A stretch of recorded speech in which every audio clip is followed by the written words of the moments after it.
Am doar 18 ani. Sunt nebună, mă știi, fata de pe Instagram. Totul începe acum.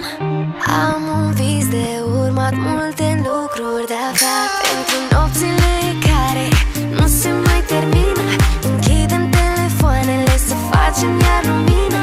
S-aude tare în bloc, azi e ziua mea, zic stop. Băi, eu chiar am 18 ani?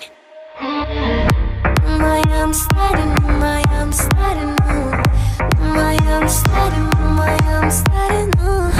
Nu mai am stare, nu mai am stare, nu. Nu mai am stare, nu mai am stare, nu. E vârsta